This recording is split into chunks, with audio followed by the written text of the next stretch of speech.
안녕하세요. 달그닥TV입니다. 여러분, 수박 살 때 두드려 보시나요? 아마 대부분은 한 번쯤 해보셨을 겁니다. 저도 합니다. 사실 안 해도 되는데 합니다. 왜 하는지는 잘 모르겠습니다. 그냥 다들 하니까 합니다. 마트에 가보면 꼭 있습니다. 수박을 앞에 두고 진지한 표정으로 서 있는 사람. 그리고 잠시 후 똑똑똑 수박을 두드립니다. 그러더니 갑자기 고개를 끄덕입니다. 마치 수박과 심도 있는 대화를 끝낸 사람처럼 말이에요. 좋아, 넌 합격. 근데 솔직히 정말 알 수 있는 걸까요? 저는 모르겠습니다.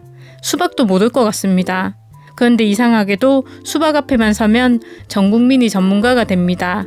배꼽도 보고, 노란 부분도 보고, 줄무늬도 보고, 무게도 재보고, 심지어 어떤 분들은 수박을 들어서 귀 옆에 대고 흔들기까지 합니다. 거의 건강검진 수준입니다.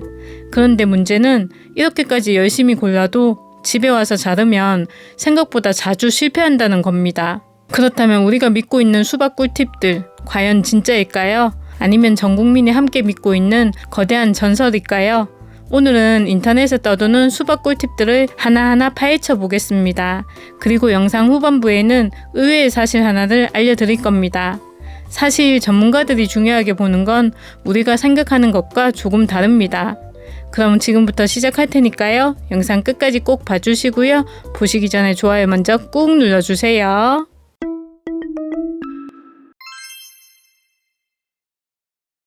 생각해보면 이상합니다. 사과 살 때 두드리는 사람 없죠. 바나나 살 때 귀에 대고 흔드는 사람도 없습니다. 참외 살 때 줄무늬 세는 사람도 없습니다. 그런데 수박은 다릅니다. 왜일까요? 이유는 간단합니다. 속을 볼 수 없기 때문이에요. 사과는 상태를 어느 정도 알 수 있습니다. 참외도 향을 맡아볼 수 있습니다. 하지만 수박은 잘라보기 전까지 아무도 모릅니다. 3만원짜리 수박이 될 수도 있고 실망스러운 수박이 될 수도 있습니다. 그러다 보니 사람들은 오랫동안 고민했습니다. 도대체 어떻게 하면 실패하지 않을까? 그리고 그 과정에서 수많은 비법들이 탄생했습니다. 문제는 그 비법들끼리 서로 싸우고 있다는 겁니다. 수박을 뒤집어 보면 노란 부분이 있습니다. 인터넷에서는 이렇게 말합니다. 노란 부분이 진할수록 달다. 노란 부분이 커야 맛있다. 정말 그럴까요? 일단 이 노란 부분의 정체. 이건 수박이 땅에 닿아 있던 흔적입니다. 사람으로 치면 햇볕 안 받은 부분 같은 겁니다. 수박이 자라는 동안 그 부분은 햇빛을 못 받습니다. 그래서 노랗게 남습니다. 여기까지는 사실입니다. 그렇다면 노란색이 진하면 무조건 맛있을까요? 그건 아닙니다. 노란 부분은 수박이 어느 정도 성숙했다는 신호가 될 수는 있습니다. 하지만 당도를 직접 알려주는 계기판은 아닙니다. 자동차 바퀴가 깨끗하다고 해서 엔진 성능을 알 수 없는 것과 비슷합니다. 관련은 있지만 정답은 아니라는 말입니다. 그러니까 노란 자국이 있으면 참고는 할 수 있습니다. 하지만 그것만 믿고 결제 버튼 누르면 안 됩니다. 이제 가장 유명한 이야기, 수박 두드리기입니다. 사실 이건 거의 전통 문화입니다. 마트에 가면 모두가 합니다. 누가 먼저 시작했는지는 모르겠습니다. 근데 다 합니다. 옆 사람이 두드리면 나도 두드립니다. 앞 사람이 두드리면 나도 또 두드립니다. 마치 수박 앞에서는 의무교육처럼. 근데 솔직히 여러분은 소리 차이를 구분할 수 있나요? 통통, 텅텅, 퉁퉁, 떵떵떵. 설명은 많은데 기준은 없습니다. 재미있는 건 실제로 농가에서는 소리를 참고하기도 한다는 겁니다. 여기서 많은 분들이 봐라 역시 맞았네 라고 생각할 수 있습니다. 하지만 중요한 차이가 있습니다. 농부는 수박 수천 개를 만져본 사람입니다. 우리는 1년에 몇 개 사는 사람입니다. 농부가 소리를 듣는 것과 우리가 소리를 듣는 것은 프로야구 선수와 동네 캐치볼 정도의 차이가 납니다. 즉, 방법 자체가 틀린 건 아닙니다. 다만 대부분의 사람은 그 차이를 정확히 알기 어렵습니다. 이제 오늘의 하이라이트입니다. 아마 이 이야기를 기다린 분도 많을 겁니다. 바로 배꼽. 인터넷에서 수박 고르는 법을 검색하면 반드시 등장합니다. 배꼽이 작아야 한다. 배꼽이 작을수록 달다. 배꼽이 크면 맛이 없다. 거의 정설처럼 이야기가 됩니다.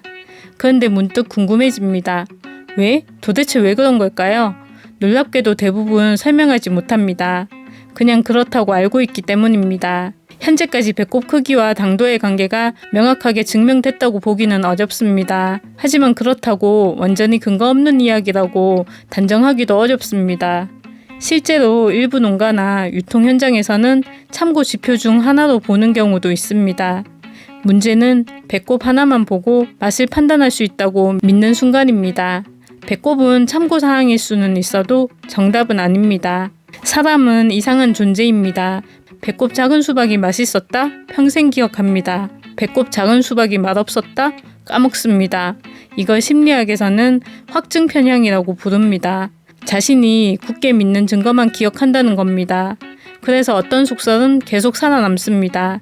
틀린 경우는 잊혀지고 맞은 경우만 전설이 됩니다. 생각해보면 무섭습니다. 수박도 그런데 다른 정보는 어떨까요? 그렇다면 진짜로 경험 많은 사람들은 뭘 볼까요? 의외로 특별한 비밀 공식은 없습니다. 노란 자국도 참고합니다. 소리도 참고합니다. 줄무늬나 껍질 상태도 살펴봅니다. 하지만 중요한 건 그 어느 하나만 보고 결정하지 않는다는 겁니다. 같은 크기라면 무게가 더 나가는지, 겉면에 이상한 상처는 없는지, 모양이 지나치게 찌그러지진 않았는지, 수박이 전체적으로 건강하게 자랐는지 여러 신호를 종합해서 판단합니다. 그리고 품질 관리를 잘하는 판매처인지도 함께 고려합니다. 생각보다 단순하죠. 인터넷에서는 비밀 공식처럼 이야기하지만 현실은 기본기가 더 중요합니다. 오늘 수많은 수박 꿀팁들을 살펴봤습니다. 노란 자국, 두드리는 소리, 배꼽, 줄무늬. 그런데 결국 한 가지 사실은 분명합니다. 수박을 100% 맞히는 방법은 없습니다. 있었다면 이미 모든 사람이 쓰고 있었을 겁니다. 하지만 그렇다고 아무 의미가 없는 것도 아닙니다. 그것들은 정답이 아니라 힌트입니다. 확률을 조금 높여주는 참고사항. 그 정도가 가장 정확한 표현일 겁니다. 그러니까 다음에 수박 살 때 너무 진지하게 두드리지 마세요. 그리고 집에 가서 자른 다음에 맛있으면 기뻐하시고 맛없으면 이렇게 생각하세요. 그래도 이번엔 배꼽 탓은 못하겠네. 오늘 영상이 도움이 되셨다면 댓글 옆으로 밀어서 하이프 꾹 눌러서 응원해 주시고요. 앞으로도 실생활에 도움이 되는 정보들을 빠르게 알려드릴 테니까요. 복잡하고 어려운 정보들 찾느라 시간 쫓지 마시고 달그닥TV 구독과 알람 설정 꾹 눌러 놓으시면 누구보다 빠르게 받아보실 수 있으실 거예요. 오늘 영상도 시청해 주셔서 감사합니다.